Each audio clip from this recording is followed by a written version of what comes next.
My husband filed for divorce out of the blue, calling me useless.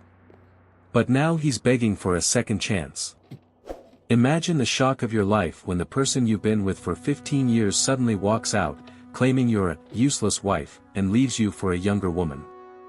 He truly believed I wouldn't survive without him. But instead of breaking down, I smiled. And now, he calls me 20 times a day. My world shattered yesterday when James handed me divorce papers and told me he was moving in with his mistress. His confidence that I'd fall apart without him was almost laughable. Looking back, I should have seen the signs, but who wants to believe the person they trusted most has been planning their escape for months? It started small. James became obsessed with fitness, waking up at 5 a.m. for workouts, buying expensive gym clothes, and constantly checking his Apple Watch. He even got me a Peloton for Christmas, but never failed to remind me how little I used it. Then came the late nights at work, the weird texts he'd quickly hide, and a brand new cologne I didn't recognize. Things started feeling off. One day, as I folded laundry, I found a Tiffany receipt in his pocket. "We're not rich, we shop at Target." My heart sank when I checked our joint account.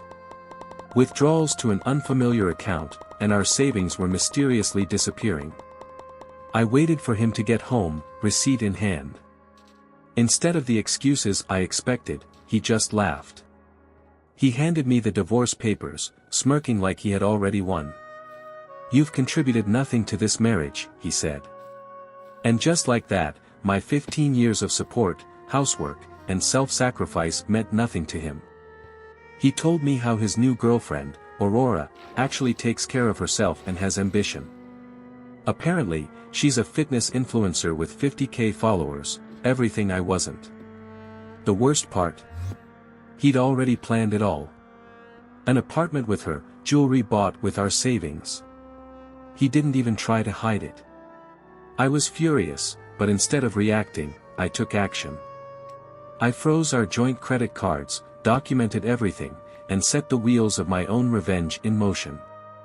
The next 24 hours were insane. 23 missed calls from him, each one more desperate than the last. His messages went from angry to almost pleading. But it wasn't until I dug deeper into our finances that I realized the full scope of his betrayal. He'd been using our money for secret dinners, weekend trips, and gifts for Aurora. I felt like a fool for not noticing sooner.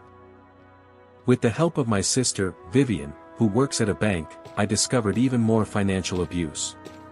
James had been moving small amounts of money to cover his double life. But the real kicker came when I found out he'd been using our joint Amazon account to buy gifts for her, all while he criticized me for buying basic household items. At first, I didn't know how to handle it. But when I met with a divorce attorney and showed her everything I'd uncovered, she smiled. "You've done half my job already. And here's where things get really interesting. Remember how James always claimed I couldn't function without him? Well, karma hit back hard. I found a job at a local company, and guess who I ran into in the elevator? James, in his important meeting suit, with his influencer girlfriend in tow. His face was priceless when he saw me in work clothes, proudly holding my new laptop bag. But it didn't stop there. Every shady financial transaction he'd made, I had evidence, neatly organized and ready to be handed over to my lawyer. The first mediation meeting was a show. James walked in confident, probably expecting me to be a mess, only to be confronted with every lie he'd told. And then came the ultimate twist. Aurora finally realized that James wasn't the successful, wealthy man he'd made himself out to be. She messaged me screenshots of their conversations, proof of his lies, his broken promises, and the fake Tiffany ring he bought her. James' carefully constructed life unraveled quickly. He got fired for inflating his company's expense reports and using company funds for personal gains. His luxurious lifestyle, funded by lies, came crashing down. But instead of feeling victorious, I just focused on rebuilding my own life. I moved into a little apartment, got a new job, and even learned to cook. 6 months later, James' world was in ruins.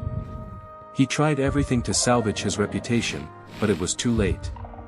Aurora left him, and now he's living in a shared house, driving a beat-up Honda, exactly what he used to mock before. Me? I'm thriving. I'm still working my customer service job, managing my finances, and learning new skills. I've found peace in the quiet satisfaction of knowing that I'm far better off without him. And James? Well, he's still trying to reach me, but all I do is block him. The best revenge? Watching him destroy his own life. He's the one who's truly lost everything, and I couldn't be more at peace. But the journey didn't end there. ****, after everything I went through, I found a new sense of purpose. I started volunteering at a shelter for women who'd gone through similar situations. It was empowering to see the change I could make in the lives of others. I even began to write, sharing my experiences and offering advice to those who felt hopeless. The support I got from people I'd never met gave me strength. I found myself smiling at every little victory, knowing that life had a way of making everything right in the end. Every day, I became a little stronger, a little more independent, and a lot more content with myself. James kept calling, begging for forgiveness, but his words were hollow. He had no idea what real strength was, and he never would. And me? I'm free. Free from the years of lies, free from the toxic grip he had on my life, and free to embrace a future that's brighter than I ever imagined. Life isn't about revenge. It's about living with peace in your heart, and I've finally found that.